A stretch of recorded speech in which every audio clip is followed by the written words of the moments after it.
Hi, good evening, this is सपना है। सो हम लोगों ने ये अपना सीरीज स्टार्ट की थी। वेरी फर्स्ट पार्ट में हमने व्हाट इज़ अर्थ एक्सप्लेन किया था, देन अर्थ्स एटमॉस्फेयर। आज हम करेंगे स्ट्रक्चर ऑफ द अर्थ। ये मैं अपनी फर्स्ट टू सीरीज में एक्सप्लेन कर चुकी हूँ। सो आज हम करेंगे स्ट्रक्चर ऑफ द अर्थ। तो इसको शुरू करने से पहले मैं आपको बता दूँ कि स्ट्रक्चर ऑफ द अर्थ होता क्या है basically. Planet Earth is made up of number of different layers. Some of these are solid while others are liquid or a mixture of both. Knowing about Earth's structure will help you understand what is happening on the surface where you live. Surface वो कहता सबसे पहले अर्थ के structure को समझना है हमें।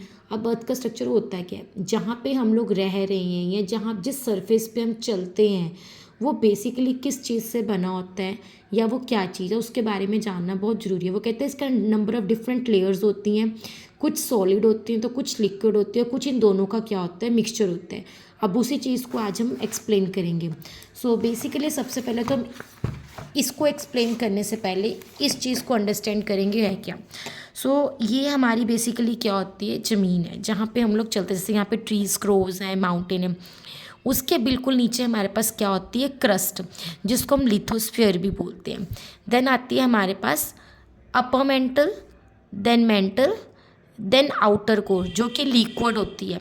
सबसे नीचे होती है हमारे पास इनर कोर जो सॉलिड की फॉर्म में होती है, जिसका टेम्परेचर एज़ कम्पेयर टू सन के बराबर का ही ऑलमोस्ट काउंट किया जाता है। अब इनके ये बेसिकली ये हमारा अर्थ का स्ट्रक्चर है जो हमने इन्हीं लेयर्स के बारे में अब हम डिटेल में अंडरस्टैंड करेंगे। सो फर्स्ट ऑफ ऑल ये हमारे पास अर्थ है। अर्थ का जितना भी पार्ट जो वाटरी होता है, अगर आप ग्लोब वगैरह भी देखते हो तो जहाँ पे ब्लू कलर से मार्क किया होता है या कलर किया होता है उसको हम वाटरी पार्ट बोलते हैं। वो कहता है water seas and oceans cover about 71% of earth's atmosphere. ये तो हम सबको ही पता है कि हमारी अर्थ पे 71% जो वाटर है वो अवेलेबल है। सीज में कहें, ओशंस में कहें, उन सब में 71% क्या है, वाटर है। नेक्स्ट है land. Just 29% of earth surface is land which is split up into continents.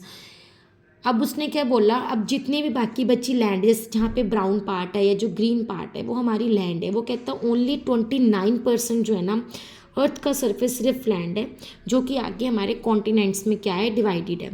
Next है inside and outside. Ocean and land cover earth surface but inside are many complex layer.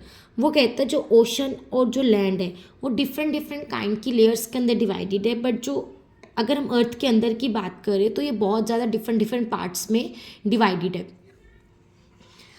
अगर हम ये अर्थ है, अर्थ का एक section अगर हम स्लाइस की फॉर्म में कट कर ले तो हम इन डिफरेंट लेयर्स को अंडरस्टैंड कर सकते हैं। These are the slice of section. ये देखो डिफरेंट काइंड्स में दी हुई है। इसका एक बिग पार्ट हमारे पास इधर है। तो सबसे पहले हम बात करेंगे क्रस्ट की। मैंने उधर ही बताया सबसे पहले लेयर हमारे पास कौन सी आती है, क्रस्ट आती है। अर्थ्स आउटर लेयर और crust is also it's thinnest layer. जो क्रस्ट है हमारी अर्थ की सबसे बाहरली परत है एज वेल एज सबसे थिनेस्ट है।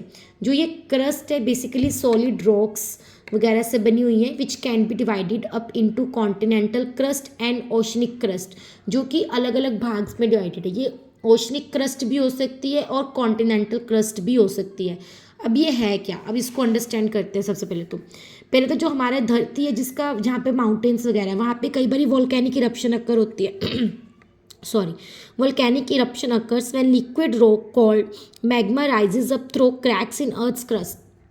ये तो हम सबको ही पता है। वोल्केनिक eruption कब अकर होती है, जब जो लिक्विड होता है रॉक्स का जिसको मैग्मा बोलते हैं बहुत ज़्यादा गर्म होकर अर्थ की क्रस्ट में से बाहर आना शुरू हो जाता है।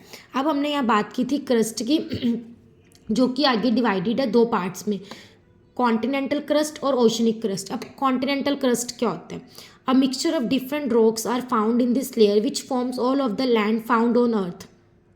The continental crust is older than the oceanic crust. Simple भाषा में कॉन्टिनेंटल क्रस्ट क्या होती है, एक लैंड का ही पार्ट होता है जो ओशनिक क्रस्ट से भी ज़्यादा पुरानी है, एज वेल एज ये डिफरेंट काइंड ऑफ जो रॉक्स होती है उनसे बनी होती है। अब हम बात करेंगे ओशनिक क्रस्ट की।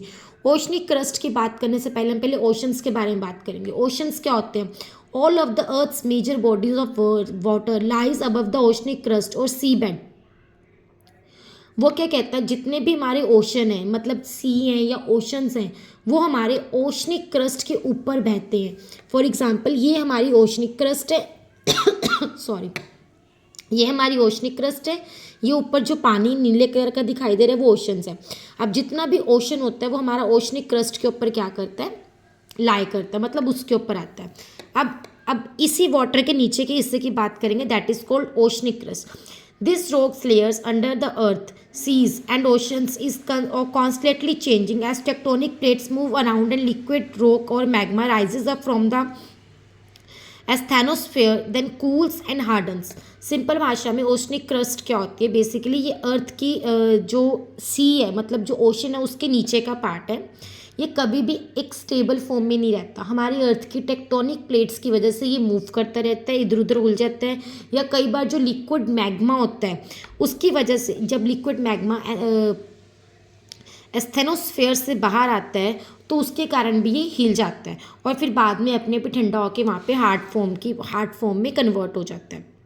सो यहाँ पे हमने एक बात बोली है, एस्थेनोस्फेयर। एस्थेनोस्फेयर बेसिकली क्रस्ट के निचला पार्ट होता है, ये रेड वाला पार्ट, इस रेड वाले पार्ट को, इसको हम अपर मेंटल भी बोलते हैं। जैसे अब मैं यहाँ से समझाऊँ तो क्रस्ट यहाँ पे है, ये क्रस्ट है, क्रस्ट के बिल्कुल नीचे वाले पार्ट को हम एस्थेनोस्फेयर बोलते हैं, जिसको हम अपर मेंटल भी बोलते हैं। अब इसी एस्थेनोस्फेयर से समटाइम्स क्या होता है, जो मैग्मा होता है, लिक्विड मैग्मा, वो जब बहुत ज़्यादा हाई टेम्परेचर में जाता है तो फूट कर जैसे वो बाहर आता है, तो उसकी वजह से भी जो ओशनिक क्रस्ट है उसके ऊपर इम्पैक्ट पड़ता है। सो अब हम बात करेंगे अपर मेंटल, जिसको हम एस्थेनोस्फेयर भी बोलते हैं। This layer is made up of both solid and liquid rock. वही बात आ गई, जो ये वाला लेयर है सॉलिड और लिक्विड दोनों से मिलकर बना, ये कंटिन्यूसली मूव करता है, which is why the tectonic plate that form earth crust also move around the top of it. इसीलिए जो हमारी अर्थ की टेक्टोनिक प्लेट्स हैं वो इसी के ऊपर आती हैं। वो कहता है which is why the tectonic plates that forms earth crust, इसीलिए जो टेक्टोनिक प्लेट्स हैं जो अर्थ क्रस्ट को बनाती हैं वो भी इसके ऊपर मूव करती रहती हैं, क्योंकि जो हमारा अपर मेंटल है या एस्थेनोस्फेयर है वो कंटिन्यूसली मूव करता रहता है और ये लिक्विड और सॉलिड दोनों की फॉर्म में होता है। देन इसके बाद हमारे पास आता है, अब हमने यहाँ पे पढ़ा था मेंटल, हमने यहाँ पे पढ़ा था मेंटल, अपर मेंटल और लोअर मेंटल। अपर मेंटल और लोअर मेंटल मिलकर एक मेंटल बनाते हैं। लोअर मेंटल क्या है, अपर मेंटल ये रहा, लोअर मेंटल ये रहा। This layer of solid rock reaches temperature of up to 3000 degree Celsius. This is hot enough to melt the rock but pressure pushing down prevents this. अब वो क्या कह रहा है, इतना ज़्यादा गर्म होता है ये कि एक रॉक को भी बहुत ज़्यादा मेल्ट कर सकता है, बट इसका जो प्रेशर होता है वो इसको प्रिजर्व करके रखता है। अब इन दोनों को मिल बनाकर क्या बनता है, अपर मेंटल, और लोअर मेंटल को हम लोग कह सकते हैं mantle plume. These clouds of hot gas and melted rock shoot up towards earth surface. अब ये इतना ज़्यादा गर्म होता है कि जो इसके क्लाउड्स का जो मतलब गैसेस का जब क्लाउड्स बन जाता है तो वो एकदम से इतना गर्म होकर धरती के ऊपर वाली सतह तक जाना शुरू हो जाता है, मतलब शूट, जैसा वो एक रॉकेट लॉन्च करते एकदम से ऊपर की तरफ जाता है, वही चीज़ यहाँ पे हैपन होती है। देन आता है हमारे पास आउटर कोर, जो हमारे पास 3rd नंबर पे आती है, सॉरी 4th नंबर पे आती है। तो ये outer core, this layer is made up of melted metals including iron, nickel and sulphur. It can get as hot as 6000 degrees Celsius as Earth spins on its axis. This liquid metal swirls around creating a magnetic field. अब वो क्या कह रहा है, जो outer core है बहुत ज़्यादा वाली गर्म होती है, इवन 6000 डिग्री सेल्सियस तक बहुत ज़्यादा गर्म होती है। अर्थ भी जो होती है इसके ऊपर ही स्पिन करती है, मतलब अर्थ की हमने एक एक्सिस वाली पिछली हमने सीरीज़ में पढ़ी थी कि अर्थ जो अपनी एक एक्सिस के ऊपर ही रोटेट करती है। तो एक this is an imaginary line, तो वो यही है, इसी की फॉर्म में वो आगे इसके ऊपर ही रोटेट करती है। इसके अंदर आयरन, निकल एंड सल्फर जैसे जो मेटल्स हैं वो इंक्लूड होते हैं, और एक ये मैग्नेटिक फील्ड को क्या करता है, क्रिएट करता है।